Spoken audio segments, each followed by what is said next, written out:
Is the Kepler's law. मैंने जैसे कि आपको बताया था, मैं केपलर्स के 3 लॉ हैं हमारे पास। केपलर्स लॉ, इन तीनों लॉ में केपलर्स की जो फर्स्ट लॉ है केपलर का, शॉर्ट में एक बार रिवाइज करा देते हैं। ठीक है। तो जो केपलर्स की 3 लॉ है, उसमें जो केपलर्स का फर्स्ट लॉ है, लॉ ऑफ ऑर्बिट कहते हैं, क्योंकि ये ऑर्बिट बताता है।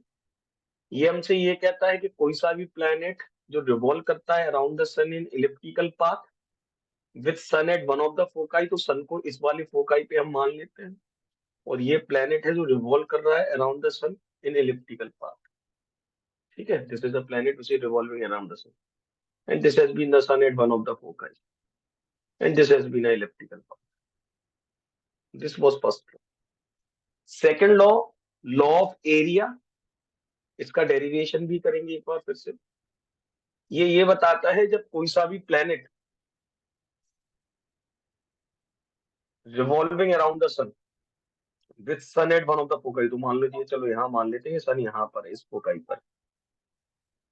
तो जैसे मान लीजिए प्लेनेट यहाँ से यहाँ चला 10 दिन में, टी समय में यहाँ से यहाँ चला, तो आपने सन के साथ इसका एरिया निकाला। This was the area swept. Let this area in time T be A1। वो ही सेम 10 दिन में वो प्लेनेट यहाँ से यहाँ तक चला टी टाइम में। ठीक है।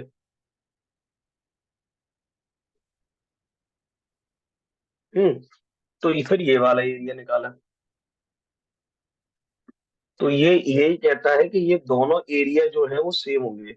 Means when the planet is revolving around the sun in elliptical path, then when the planet is revolving around the sun in elliptical path,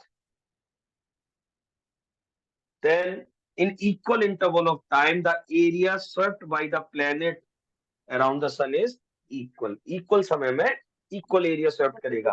मतलब यहाँ से ये कह सकते हैं हम कि जो एरिया स्वेप्ट कर रहा है, मतलब डेल ए जो बना रहा है डेल टी के साथ, पर यूनिट टाइम में जो एरिया स्वेप्ट करेगा वो हमेशा कैसा होगा, कांस्टेंट। या इसको ऐसे भी कह सकते हैं, छोटा सा एरिया है तो डी ए, छोटा सा टाइम है तो डी टी, मतलब D A upon D T constant होगा। ये आता है, दिस ऑलवेज कम। सो वो we will do that thing also, we we are going to prove this. ठीक है, ये सेकंड लॉ हो गया। तीसरा, the third is called law of period. इसके न्यूमेरिकल्स बहुत आते हैं लॉ ऑफ पीरियड पर। ये कहता है कि जब कोई सा प्लेनेट रिवॉल्व कर रहा है अराउंड द सन, तो एक चक्कर खाने में उसे समय जो लगा, that is called time period, capital T. अब एक चीज और देखिए, जब प्लेनेट सन के अलोंग रिवॉल्व कर रहा है, तो उसकी जो दूरी है प्लेनेट की सन से, वो चेंज होती रहती है। तो हम मीन डिस्टेंस लेते हैं, और मीन डिस्टेंस किसके बराबर होती है, याद करो, ये आपकी मेजर एक्सेस होती है। मेजर एक्सेस का जो आधा सेक्शन होता है, that is called semi major axis, उसे हम ए से शो करते हैं। तो बेसिकली जब एक प्लेनेट रिवॉल्व करता है around the sun with sun at one of the foci, तो जो मीन डिस्टेंस होती है सन से प्लेनेट की, उसको मीन जो आपका सेमी मेजर एक्सिस है उसके बराबर लेते हैं। तो अल्टीमेटली वो ये कहते हैं कि जो टाइम पीरियड है किसी भी प्लेनेट का जो रिवॉल्व कर रहा है around the sun in elliptical part, उसका स्क्वायर करिए, वो डायरेक्टली प्रोपोर्शनल होता है of the mean distance. What is a, the mean distance of the planet from the sun, उसके क्यूब के बराबर होता है। This was the relation. इस पे न्यूमेरिकल, ये सेटेलाइट के लिए भी लग जाएगा और ये फॉर्मूला। ठीक है। तो इससे ये प्रूव होता है कि जिस जो प्लेनेट का मीन डिस्टेंस ज्यादा है सन से, मतलब जो ज्यादा दूरी पर है, उसका टाइम पीरियड ज्यादा होता है, और वो प्लेनेट जो पास है सन के, उसका टाइम पीरियड कम होता है। ठीक है। तो दिस वर द थ्री। अब इस थ्री में से जो सेकंड वाला है, लॉ ऑफ एरिया वाला, we are going to prove it. ठीक है, हम इसको प्रूव करने जा रहे हैं कि D upon D T constant. इसके न्यूमेरिकल पे भी जो इसका एक फॉर्मूला आएगा डी अपॉन डी टी, जिसको हम कॉन्स्टेंट प्रूव करेंगे, उस पे भी बहुत बार चीजें आ जाती हैं। They use to ask the things in that also. ठीक है, तो एक मिनट देखते हैं। We are going to prove second law, that is law of area. We have to prove D upon D T जो होता है वो कॉन्स्टेंट होता है। ठीक है बेटा, we have to prove this. तो चलिए प्रूव करते हैं। एक, this has been a planet, elliptical path पे रिवॉल्व कर रहा है। ये आपका sun at one of the focus. मान लीजिए प्लेनेट यहाँ था और यहाँ तक आ गया। तो जब प्लेनेट यहाँ था तो ये पोजीशन वेक्टर आर वेक्टर, यहाँ से यहाँ तक की जो चेंज इन पोजीशन है वो डेल आर वेक्टर, और फिर यहाँ आ गया तो ये पोजीशन वेक्टर क्या होगा। हाँ, ये आपको पता है एक ट्राइंगल बन रहा है, ये और ये डेल आर वेक्टर है, ये आर वेक्टर है। तो इसका हेड इसके टेल से जुड़ा है। ठीक है, ये इस पॉइंट को मान लीजिए पी, इस पॉइंट को मान लीजिए क्यू, और ये एफ, तो एफ पी क्यू। तो आप देख रहे हैं इसका हेड इसके टेल से जुड़ा है और रिजल्टेंट का ये है। तो ये क्या होगा, this plus this vector gives this vector, triangle law of vector addition. आप लोगों ने पढ़ा है, नहीं पढ़ा है तो अभी मैं रिवाइज इस बार कराऊंगा जब बता दूं। ठीक है, दैट वाज द थिंग। इसके बाद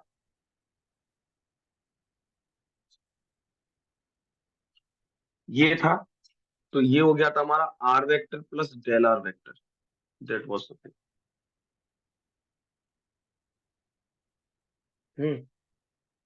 तो इसके बाद हमने क्या किया था, हमने आपसे कहा था ये एरिया कैसे आएगा, ये वाला एरिया, ये वाला एरिया निकालना है।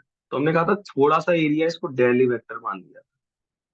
तो एरिया का फॉर्मूला क्या होता है वेक्टर फॉर्म में, हाफ एडजेसेंट वेक्टर का क्रॉस प्रोडक्ट, मतलब R vector cross del R vector, ये डेल आ गया।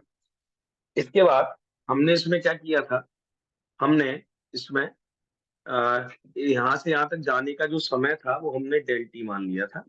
तो इसमें दोनों तरफ डेल टी से डिवाइड कर दिया था, कर दिया था।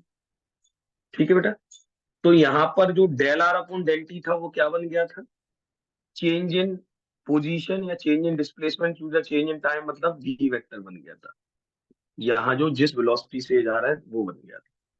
तो ये हमारा आ गया था del A vector upon del T equals to half R vector cross V vector. इसके बाद बेटा हमने यहाँ क्या किया था, मास का मल्टीप्लाई किया था, मास का डिवाइड किया था। मास इनटू वेलोसिटी क्या हो गया था, मोमेंटम ऑफ दिस प्लेनेट, हो जाएगा वेक्टर फॉर्म में। तो फिर हमारा आ गया था del A upon del T equals half R vector cross P vector upon L.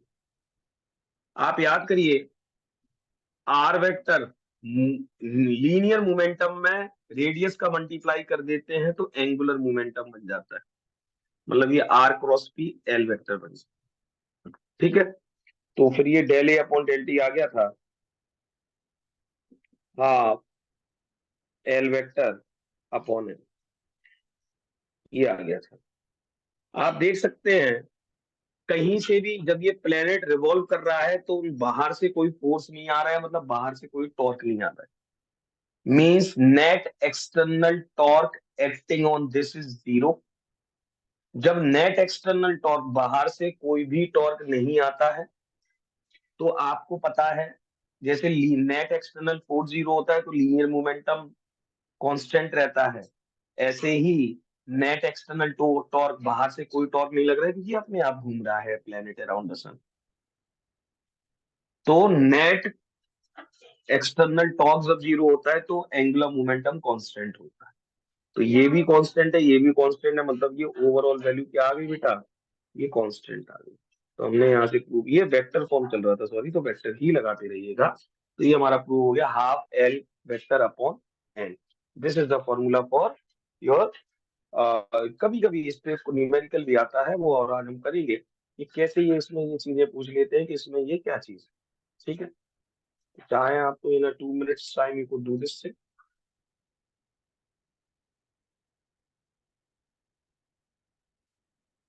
After this, what we will be doing, we are going to start the numerical sections. आप पहले एक बार कर लीजिए कुछ, and your doubts you could ask in your respective batches, beta. I have sent it to you the PDF of SL. Then I am just going to let you know the question number which we are going to do so that you could get the thing कि हम कौन सा वाला numerical करेंगे। ठीक है, हम कुछ सिलेक्टेड न्यूमेरिकल्स करेंगे जो हमारी शीट से थोड़े से अलग रहेंगे और जिनके आने की प्रोबेबिलिटी बहुत अच्छी है।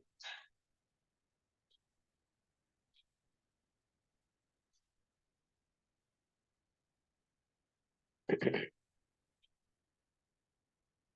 है, now please open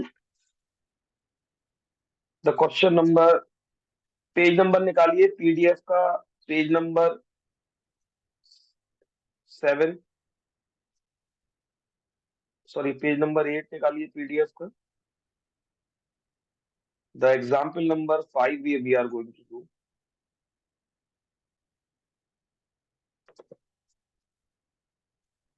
You can, all of you can open the PDF। अगर बुक का वो पेज नंबर देखें तो बुक का पेज नंबर लिखा है 8.7। Page number of book is PDF नहीं, बुक का बता रहा हूँ 8.7। You can see on that side. We are going to do the example number 5 on this page. देखिए क्वेश्चन क्या है, क्या पूछ रहे हैं और क्या बता रहे हैं। In this question what they are saying, वो कह रहे हैं एक मास कैपिटल एम है, इसको it is broken into two mass parts of masses m1 and m2। How are m1 and m2 are related so that the gravitational force of attraction between the masses is maximum। पहले तो मैं आपको ये बता दूं, अगर आप चाहते हो कि एक मास को दो मास से ब्रेक करना है, फिर उनके बीच स्वभाव के दो मासेस हो जाएंगे तो ग्रेविटेशनल फोर्स लगेगा। And if you want that gravitational force to be maximum, तो जो मासेस है उनको आधे आधे में तोड़ना है। ये हमेशा होता है, तीन पार्ट का अगर वो देखना है तो 1/3 हो जाता है। तो हमें पहले एक ऑब्जेक्टिव में अगर ये क्वेश्चन आता है तो आपको पता होना चाहिए कि इक्वल हो गए। लेकिन अब ये कैसे निकाला वो हम देखते हैं। तो अगर हम मान लें कि एक पूरा मास कैपिटल एम था, इसको आपने ब्रेक करके वो कह रहे हैं m1 और m2 में कर दिया, तो चलिए अगर मैं पहले वाली मास को m1 को m मान लूं, तो मेरा जो दूसरा वाला मास m2 है वो क्या होगा, पूरा मास अगर 10 केजी था, ये 4 केजी है तो ये 6 होगा। मतलब पूरे मास में से स्मॉल m मैं सबट्रैक्ट कर दूं तो दूसरा मास आ गया। So we have assumed the first mass, we have assumed the first mass to be small m, then the second mass is capital M minus small m because the total mass was this। तो अब मान लीजिए ये दोनों masses जो हमारे हैं m1 और m2, मान लीजिए r दूरी पे रखे, ठीक है। तो इनके बीच जो ग्रेविटेशनल फोर्स लगेगा वो क्या लगेगा बेटा, पहला मास, दूसरा मास और दूरी का square. The first mass is small m, the second mass is m minus m, capital G, and the distance between m is r square. ये है। कभी भी याद रखिए, आपको मैक्सिमा या मिनिमा निकालना है तो आपको डिफरेंशिएट करना होता है, ठीक है। जो चीज वेराई कर रही हो उसके टर्म्स में डिफरेंशिएट करना होता है। जैसे अब आपको निकालना है कि ये फोर्स मैक्सिमम को कब होगा, for F to be maximum. Vary क्या कर रहा है, डिस्टेंस कांस्टेंट है, क्वेश्चन में उन्होंने इसके लिए कुछ नहीं कहा। तो वेराई क्या कर रहा है, स्मॉल एम। समझ गए ना, स्मॉल एम इज वेराई। ये क्योंकि अगर स्मॉल एम ज्यादा हो गया तो ये कम हो जाएगा दूसरा वाला mass, so the varying factor is small M. तो आपको अगर इस फोर्स की मैक्सिमम पता करना है तो वेराई कौन कर रहा है, स्मॉल एम, तो आप इस फोर्स को डिफरेंशिएट कर देंगे with respect to small M. Differentiate करने के लिए हमारा आर कांस्टेंट होगा, कैपिटल जी कांस्टेंट होगा, सिर्फ स्मॉल और कैपिटल एम कांस्टेंट होगा, सिर्फ स्मॉल एम वेरिएबल होगा। तो उसको डिफरेंशिएट करने के लिए हम एक काम करते हैं, जो कांस्टेंट है उनको एक साथ लिख लेते हैं, जी अपॉन आर स्क्वायर, और इस स्मॉल एम का मल्टीप्लाई कर देते हैं, तो capital M small M minus small M का स्क्वायर, ठीक है। आप चाहो तो जी और आर स्क्वायर को अगर गायब भी कर दो तो कोई दिक्कत नहीं है, क्योंकि इनका कोई काम नहीं है, क्योंकि ये क्या है। अब इस तरफ भी आप डिफरेंशिएट, जब इस तरफ डी अपॉन डी एम कर रहे हैं तो इस तरफ भी हम डी अपॉन डी एम करेंगे, डिफरेंशिएट करेंगे। तो इन दोनों टर्म्स को डिफरेंशिएट कर देते हैं, तो D upon D M of small M के टर्म्स में इस वाले टर्म्स को डिफरेंशिएट करते हैं, minus D upon D M of M square. बेटा कैपिटल एम कांस्टेंट है, बाहर आ जाएगा, D upon D M of M क्या होगा, 1। D upon D M of M square, X square का डिफरेंशियल क्या होता है, 2x, तो ये हो जाएगा 2n। तो द ये आ गया m माइनस 2n। तो जो आपने डिफरेंशिएट किया फोर्स को with respect to small M, उसकी वैल्यू ये आई। कभी भी आपको मैक्सिमम निकालना हो तो जो डिफरेंशियल पार्ट आता है उसको इक्वल टू 0 रख देंगे, और जिस जो वेरिएबल है उसकी आप वैल्यू कैलकुलेट कर सकते हैं, ठीक है। तो यहाँ पर आप क्या करेंगे, you are going to differentiate करने के बाद जो वैल्यू आई है, तो m-2m इसको इक्वल टू 0 रखा, तो इस capital M equal to two small m आ गया। ये स्मॉल m की जो वैल्यू है वो कैपिटल M/2 आ चुकी है, and this is the answer.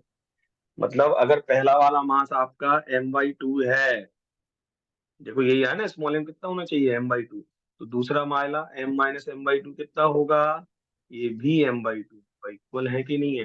मतलब अगर 10 kg की बॉडी थी तो आपने 5-5 kg में इसको डिफरेंशिएट, ये मतलब ब्रेक कर दिया। ठीक है, क्लियर है। So this has been a thing. ये क्वेश्चन थोड़ा हमारी शीट में नहीं था ऐसा, that's why we have done कि एक मास को दो मास में ब्रेक करना है कि जिससे उनके बीच फोर्स मैक्सिमम हो जाए। ठीक है, इसके बाद आता है the next question that we are going to discuss. इसी का क्वेश्चन नंबर 6 डिस्कस करेंगे, एनसीईआरटी का भी क्वेश्चन है। तो आफ्टर डूइंग एग्जांपल नंबर 5, अब देखिए ये क्वेश्चन भी बहुत आता है कि एक से ज्यादा मासेस रखे हैं, किसी एक मास पर नेट फोर्स निकालना है। जैसे in the next example, that is example number 6 on same page number, they have given you three masses kept at the vertices of an equilateral triangle। तीन मासेस रखे हैं एम एम एम, जो question में दिया है, there has been the three masses, equilateral triangle है। ठीक है, अब क्वेश्चन में पूछा है what is the force acting on a mass 2 metre placed at the centroid. Centroid क्या होता है, इंटरसेक्शन ऑफ मीडियन, और 2:1 में रेशियो होता है। तो चलिए ये पॉइंट मान लेते हैं, ये सेंट्रोइड है, यहाँ पर एक मास 2m रखा है, इस वाले मास पर नेट फोर्स निकालना है। तो याद रखिए, इस वाले मास पर जो फोर्स आएगा, जितने और मास इसे सभी के कारण इस पे फोर्स आएगा। तो इस वाले मास पर अगर आपको फोर्स निकालना है तो इस वाले मास पर फोर्स इसके कारण आएगा, इस वाले मास पे फोर्स इसके कारण आएगा, इस वाले मास पे फोर्स इसके कारण आएगा। इन तीनों मासेस के कारण इसमें फोर्स आने वाला है। इन्होंने क्वेश्चन में ये 1 मीटर हमें दिया है। ये जो डिस्टेंस है, तीनों साइड दी है इसकी एक, अच्छा इन्होंने यही वाली साइड दे दी बेटा, इसको इन्होंने पॉइंट ए माना है, इसको इन्होंने पॉइंट बी माना है, इसको इन्होंने पॉइंट सी माना है, और ये सेंट्रॉइड है, तो ये तीनों डिस्टेंस बराबर होती है। They have given it's 1 metre 1 metre 1 metre दिया है, तो चलो हम उसका यूज बाद में कर लेंगे। तो पहले तो हम फोर्स का डायरेक्शन निकालते हैं। ये जी पॉइंट पे रखा है, इस पॉइंट, इस मास पर जो फोर्स लगेगा 2m मास पर, इसके कारण दो मासेस अपने आप को खींचते हैं, अट्रैक्ट करते हैं, तो ये कहाँ भागेगा, यहाँ भागेगा, तो इस पर फोर्स यहाँ लगेगा, F1 फोर्स मान लीजिए, मतलब इस वाले मास पर फोर्स इसके कारण। ऐसे ही इन दोनों के बीच अट्रैक्टिव फोर्स लगेगा, तो ये कहाँ भागेगा, यहाँ भागेगा, late this force B F2। ऐसे ही इस पर फोर्स इसके कारण जो लगेगा वो अट्रैक्टिव लगेगा, let this force be F3। Basically अब आप चाहो तो F1 की वैल्यू क्या होगी अगर आप निकालने जाओ, कैपिटल जी, पहला मास, दूसरा मास, और ये दूरी कितनी दी है क्वेश्चन में, 1 मीटर दी है, दिए, तो 1 का स्क्वायर मतलब 1 ही आ जाएगा, मतलब ये हो गई G/m। ऐसे ही ये वाला F2 फोर्स निकालोगे, ये भी सेम होगा, यही आएगा, करके देख लेना, पहला मास दूसरा मास और दूरी भी सेम है। ठीक है, ये वाला फोर्स निकालेंगे तो ये F3 भी यही आएगा। ठीक है, ये आ गए तीनों फोर्सेस। अब आपको तीन वेक्टर हैं तो आपको रिजल्टेंट करना पड़ेगा, जब आपको नेट वेक्टर का डायरेक्शन और मैग्नीट्यूड मिलेगा। तीन वेक्टर को कैसे सॉल्व करें, आपको पता है अगर एक इक्विलेटरल ट्रायंगल होता है, हाँ जी, मैं एक आसान तरीका बता रहा हूँ, ये है और ये है, ये तीनों एंगल्स 120 डिग्री होते हैं, ये 120 डिग्री है। एक वेक्टर यहाँ दिया है, एक वेक्टर, तो हम पहले इन दो वेक्टर को सॉल्व करेंगे। ये F1 वेक्टर है, ये F2 वेक्टर है। F1 F2 वेक्टर के बीच 120 डिग्री बन रहा है, इसको सॉल्व करते हैं। आपको पता है, मान लीजिए इन दोनों वेक्टर का रिजल्टेंट वेक्टर F डैश आएगा। ठीक है, we are going to solve it. अब देखो, आपको पता है जब दो वेक्टर हो उनके बीच का एंगल दिया हो तो रिजल्टेंट वेक्टर का फॉर्मूला क्या होता है, रूट ऑफ पहले वेक्टर का स्क्वायर मतलब F1 का स्क्वायर, दूसरे वेक्टर का स्क्वायर मतलब F2 का स्क्वायर, प्लस 2 पहला दूसरा उनके बीच का एंगल cos 120 डिग्री। ये होता है A square B square two A B cos theta. तो इन दो वेक्टर का रिजल्टेंट, दोनों वेक्टर का मैग्नीट्यूड बराबर है, तो जो रिजल्टेंट वेक्टर है वो कहाँ आएगा, मिड वे में आएगा, मतलब इसके जस्ट अपोजिट आएगा F3 के, एग्जैक्टली ये भी कंफर्म है। ठीक है, तो पहले इसकी वैल्यू क्या, अब देखो F1 F2 दोनों के मैग्नीट्यूड बराबर है, तो आप इसमें चाहो तो या तो F1 को F2 लिख दो या F2 को F1 लिख दो, पूरा F1 में बना लो। चलो मैं F1 में बना लेते हैं, F1 स्क्वायर, अभी वैल्यू नहीं रखनी है, F1 स्क्वायर, F2 को भी F1 लिख रहे हैं, F1 स्क्वायर। कॉस 120 डिग्री क्या होता है, आप कन्वर्ट करिए। बेटा ये किसी का माइक कौन, बंद करिए इसको। कॉस 120 डिग्री क्या होगा बेटा, cos 90 + 30, cos 90 + theta minus sine theta minus sine 30 मतलब माइनस हाफ। तो या बेटा ये वैल्यू आप सीधा याद रख सकते हैं कि जो कॉस 120 की वैल्यू होती है, the value of cos 120 degree is minus half. ठीक है, बहुत बार यूज की होती है, तो बेटा इसकी जगह रख लिया माइनस हाफ। 2 से 2 कट गया, मल्टीप्लाई में क्या बचा, 2F square, 2F1 square minus F1 square, क्या बचा, ये बचा रूट के अंदर F1 स्क्वायर, मतलब ये बचा F1। एफ डैश कितने के बराबर आ गया, F1 के। अब बताओ कितने वेक्टर बचे, ऊपर है F3, नीचे कितना आया एफ डैश, और एफ डैश कितने के बराबर है, F1 के।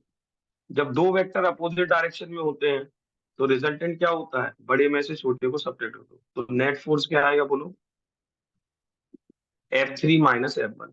F3 F1 दोनों बराबर है, नेट फोर्स जो है वो 0 आ गया। मतलब ये जो 2m मास यहाँ रखा है, इस पर इन तीनों मासेस के कारण जो नेट फोर्स लग रहा है, इट इज इक्वल्स टू 0। ठीक है, but you have to show this calculation, the solution in SL is somewhat different and complicated also, we have done it in a more simple. ठीक है, एक बार देख लीजिए।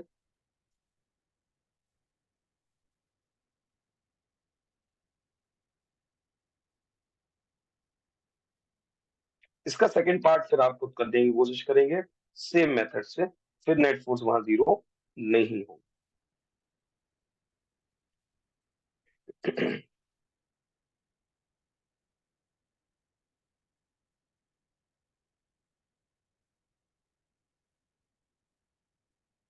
अगला क्वेश्चन देखते हैं।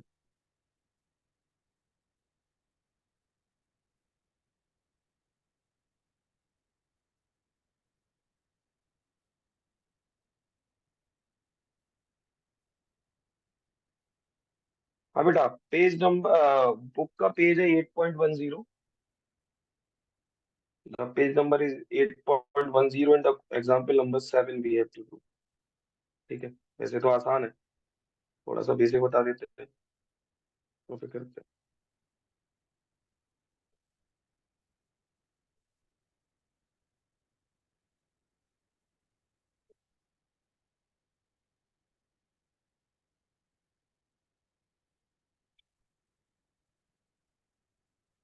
नाउ सी, ये क्लियर है,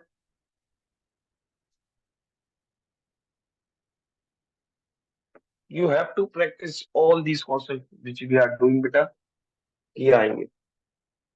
अब देखिए page number 8.10,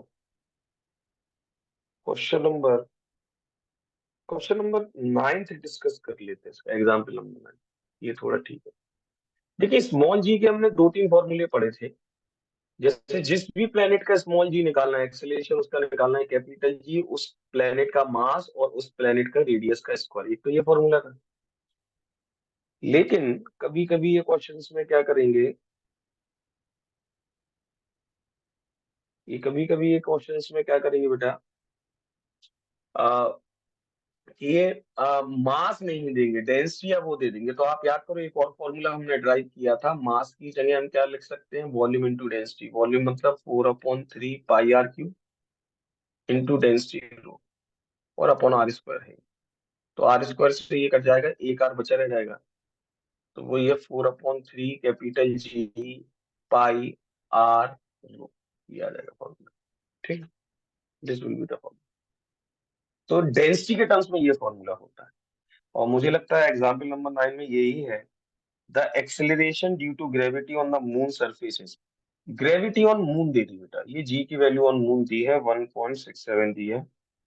radius of moon दे रहा है, the radius of moon is 1.74 into 10⁻⁶। नहीं, ये वाला क्वेश्चन ये तो सीधा हो रहा है।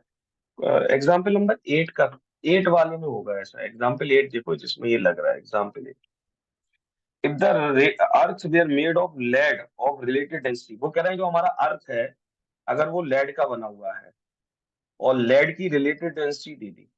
हमेशा याद रखना बेटा, रिलेटेड डेंसिटी का फॉर्मूला होता है density of substance with respect to density of water.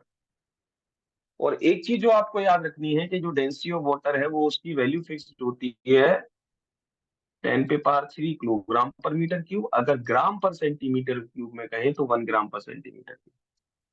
तो आपको अगर कभी भी रिलेटेड डेंसिटी दी हो तो आप डेंसिटी ऑफ सब्सटेंस कैलकुलेट कर सकते हैं। कैसे? रिलेटेड डेंसिटी को डेंसिटी ऑफ वाटर से मल्टीप्लाई करके।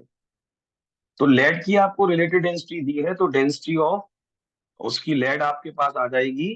कैसे आ जाएगी? रिलेटेड डेंसिटी की क्या दी है बेटा? दे हैव गिवन इट 11.3 और डेंसिटी ऑफ वाटर 10⁻³ रखिए क्योंकि हमें किलोग्राम पर मीटर क्यूब में जवाब चाहिए। ये डेंसिटी आ गई। अर्थ किसका बना है? लेड का। तो ये अर्थ की डेंसिटी आ चुकी है। So they have given in the question the density of earth हमारी आ चुकी है। निकालना क्या है? रेडियस ऑफ अर्थ दे रहे हैं, कैपिटल जी दे रहे हैं, आपको acceleration due to gravity G निकालनी है। देखिए डेंसिटी आपको दी है, रेडियस आपको दिया हो ना दिया हो तो हमें तो पता है 6.4 इंटू 10⁻⁶। जी की वैल्यू भी हम 6.6 अकेला रखेंगे 10⁻⁻11।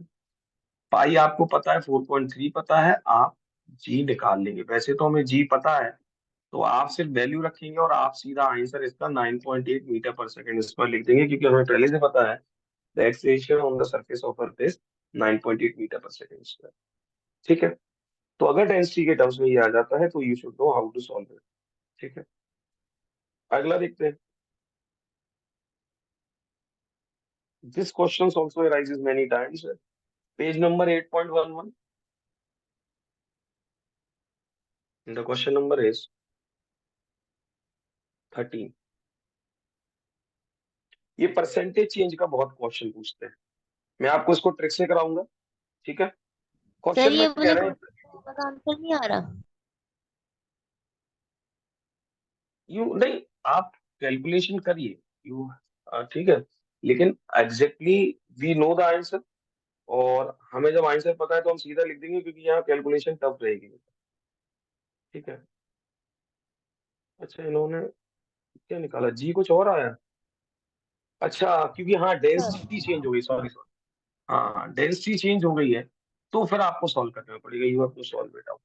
ठीक है, because the density of earth is quite different from the density of lead, that's why the answer is different. तो फिर आपको कैलकुलेशन करके आंसर निकालना पड़ेगा क्योंकि अब लेड का बना हुआ है, एज्यूम करते हैं। ठीक, नाउ सी क्वेश्चन नंबर 13 देखिए, पेज नंबर 8.11। वो कह रहे हैं कि अर्थ का रेडियस जो है अगर 2% श्रिंक हो गया, मतलब 2% चेंज हो गया, मतलब चेंज इन रेडियस दिया है ना, तो चेंज इन रेडियस कैसे लिखोगे? Del R upon R into 100%। परसेंटेज में दिया हो तो ऐसे लिखते हैं। कभी भी ऐसे कहें कि कोई सी चीज, जैसे हमसे कहें कि कोई सी लेंथ 3% चेंज हुई तो हम क्या लिखेंगे? Del L upon L into 100%। इसका मतलब यही होता है परसेंटेज चेंज। ठीक है, तो क्वेश्चन में कह रहे हैं कि जो अर्थ का रेडियस है श्रिंक हो गया, मतलब कम हो गया 2%। ठीक है, मास कांस्टेंट है, अर्थ का मास कैसा है? कांस्टेंट। जी में कितना चेंज आएगा? परसेंटेज चेंज इन जी निकालने, मतलब किसकी वैल्यू निकालनी है आपको? Percentage change in G, del G upon G into 100% निकालना। ठीक है, कैसे कैलकुलेट करेंगे? I have given you a trick for this thing. ठीक है, उसी पे जाएंगे। पहले तो जिसका परसेंटेज चेंज निकालना है उसका फॉर्मूला, रेडियस वाला फॉर्मूला। रेडियस वाला क्या आएगा? जी मास ऑफ, मास आना चाहिए upon G M E upon R square, ये होता है। आप याद करिए मैंने बताया था जो जो चीजें चेंज नहीं हो रही है उनको पहले गायब कर दीजिए। तो ये दोनों चेंज नहीं हो रहे हैं, इनको गायब कर दो, वन मान लो। या लेकिन अगर चलिए लिखना है तो लिखने के लिए लिख लीजिए, इसके बाद मैंने कहा था इनका सबका पार्शियल डिफरेंशियल करेंगे, तो जी का पार्शियल डिफरेंशियल क्या होता है, जी का पार्शियल डिफरेंशियल मतलब डेल जी अपॉन जी। जो जो कांस्टेंट है इनका पार्शियल डिफरेंशियल 1 होता है, तो इन दोनों का, क्योंकि ये भी कांस्टेंट है और मास भी कह रहे हैं कांस्टेंट है। फिर मैंने आपको बताया था बेटा कि आर का पार्शियल डिफरेंशियल करोगे तो पहले तो चाहे डिवाइड में लिखा हो चाहे मल्टीप्लाई में लिखा हो, आप प्लस का साइन लगाएंगे। फिर आर का पार्शियल डिफरेंशियल होगा डेल आर अपॉन आर, और जो बेटा पावर होता है वो हमेशा आगे आ जाता है, अगर 3 होता पावर तो 3 आगे आ जाता है। ठीक है, तो ये हमारा फॉर्मूला बन चुका है, del G upon G into 100%, पर से 100% और दोनों तरफ कर दी। अच्छा सॉरी, ये 1 प्लस नहीं लिखेंगे, मैंने क्या कहा था इनको गायब ही कर दिया करो, जो नहीं है जिनकी वैल्यू मतलब जीरो कर दिया करो उनको। इसका भी जीरो है पार्शियल डिफरेंशियल, क्योंकि कांस्टेंट का जीरो होता है, और प्लस ये लिख दिया। तो बस हमारे लिए क्या बचा, 2 del R upon R into 100%।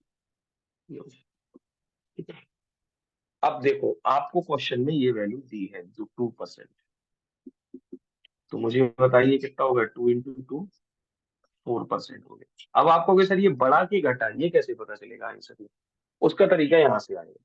आप फॉर्मूला देखो, क्वेश्चन में ये कहा था कि ये घट गया, आर घट गया, आर और जी इनवर्स रिलेशन में, अगर ये घटेगा तो ये बढ़ेगा, मतलब ये 4% क्या हो जाएगा, इंक्रीज होगा।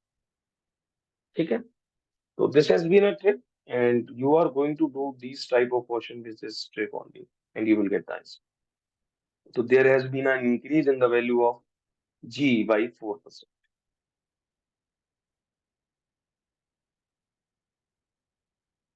Next देखिए, I am going to share you with a new link. Then you are going to join now the next class. ठीक है? So in a minute I am going to send it to you. Okay? Then you will join it.